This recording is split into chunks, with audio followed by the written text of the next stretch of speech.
Peter pan.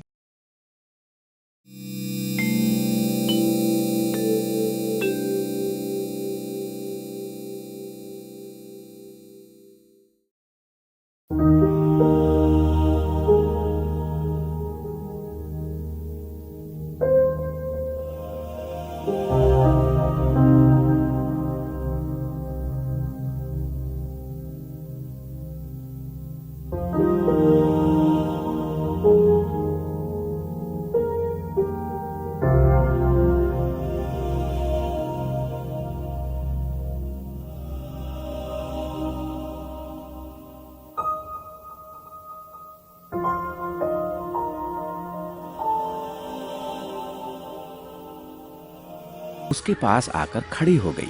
कुत्ते ने देखा नाना हरे कपड़े वाले लड़के को तो नहीं पकड़ पाया, लेकिन उसने उसकी परछाई को जरूर पकड़ लिया, क्योंकि वो उसके पैरों के नीचे दब गई थी। वेंडी ने पूछा, तुम लोग कौन हो? मैं पीटर पैन हूँ और ये परी टिंकलवेल है। मुझे मेरी परछाई वापस कर दो। आओ, मैं इसे तुम्हारे ऊपर फिर से लगा देती हूँ। ऐसा कहते हुए वेंडी ने परछाई को पीटर पैन के जूतों से लेकर ऊपर तक ठीक से लगा दिया। माइकल ने पूछा, तुम्हारा घर कहाँ है? मैं नेवरलैंड से आया हूँ। तुम्हारे घर में कौन कौन है? नेवरलैंड में वही लड़के रहते हैं जो अपने घर से भाग जाते हैं। पर तुम यहाँ क्या कर रहे हो? टिंकलवेल और मैं कई बार यहाँ आकर तुम्हारी कहानी सुनते रहे हैं। मेरी परछाई सीने के लिए धन्यवाद। ये अर्कोन बटन तुम्हारे लिए है।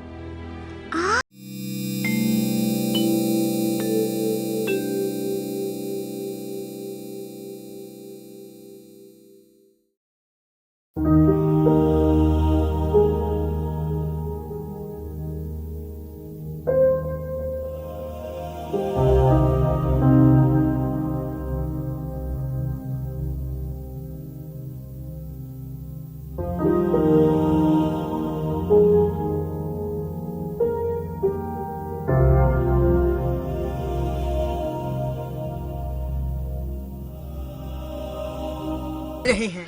ये हुक कौन है? ये डाकुओं का गिरोह है। हुक मुझसे घृणा करता है क्योंकि मैंने उसका एक हाथ काट दिया था। अब वो उस हाथ पर लोहे का हुक पहनता है। उसी समय तेज हवाएं चलने लगी। हवा के बहाव में हर कोई अलग अलग दिशा में बह गया। पीटर व परी एक तरफ उड़ गए, जॉन और माइकल दूसरी तरफ। जहां तक वेंडी का सवाल था, वो एक अलग दिशा में उड़ गई। तभी पीटर पैन चिल्लाया, वेंडी को ढूंढो! अरे वेंडी को ढूंढो! टिंकलवेल, वेंडी को ढूंढो! परी पीटर पैन की आज्ञा मानकर वेंडी को ढूंढने निकल पड़ी। उसने दूर से देखा, वेंडी खोए हुए लड़कों के घर के पास पहुंच चुकी थी। लेकिन नहीं नहीं, ऐसा मत करो। पर परी की आवाज वहां तक नहीं पहुंची। खोए हुए लड़कों में से एक लड़के ने वेंडी पर तीर से वार कर दिया। तीर लगते ही वेंडी नीचे गिर गई, परंतु पीटर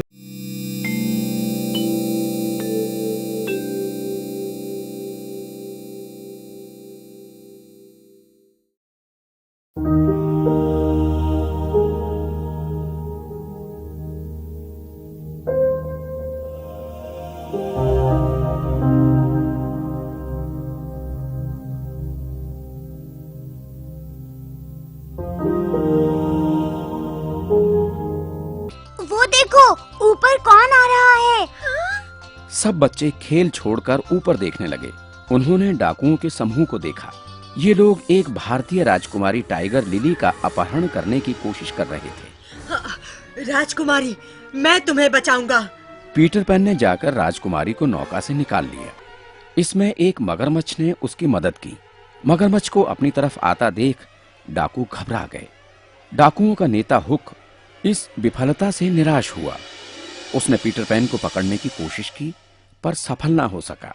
पीटर पैन राजकुमारी को लेकर एक सुरक्षित स्थान पर चला गया। उस रात भारतीयों ने राजकुमारी की वापसी का जश्न नगाड़ों और नाच गाकर मनाया। वेंडी को भी बहुत मजा आया। बाद में वो अपने घर जाकर बच्चों की देखरेख में लग गई। आज मैं पीटर पैन के लिए केक बनाऊंगी। केक तैयार होने पर वेंडी ने एक चिट्ठी पीटर पैन को लिखी।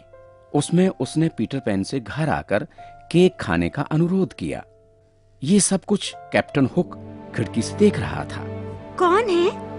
अरे तुम कैप्टन हुक? कैप्टन हुक अपने आदमियों के साथ घर में घुस आया। उनके पास चाकू और हथियार थे। ये देखकर सब डर गए। वेंडी भी घबरा गई और भागने लगी, पर कैप्टन हुक ने वेंडी और बच्चों को बंधक बना लिया। मुझे बहुत दुख है कि मैं पीटर पैन को बंदी नहीं बना पाया। घर छोड़ने से पहले कैप्टन हुक ने पीटर के लिए बने केक पर जहर डाल दिया। अब उसे कोई नहीं बचा पाएगा।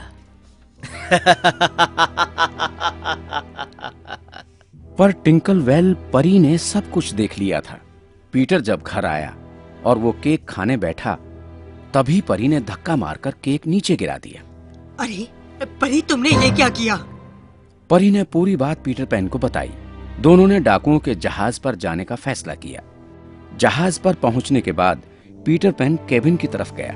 उसने अजीब सी आवाज निकाली। पीटर पैन को विश्वास था कि अजीब आवाज सुनकर हुक किसी बंधक को बाहर भेजेगा। ठीक वैसा ही हुआ। जैसे ही एक बंधक लड़का केबिन में घुसा, वैसे ही पीटर ने उन्हें युद्ध करके अपने आप को आजाद करने के लिए कहा। तुम सभी को एक साथ हुक से लड़ना होगा। सभी ने जमकर युद्ध किया। कैप्टन हुक से भी युद्ध हुआ।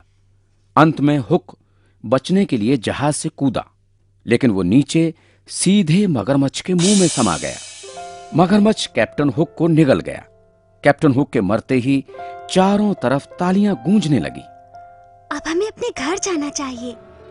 ये लो, मैं इस पर परी पाउडर छिड़क देती हूँ। जहाज सबके साथ हवा में उड़ने लगा। घर आने पर वेंडी, पीटर व परी उड़कर बच्चों के कमरे में पहुंच गए।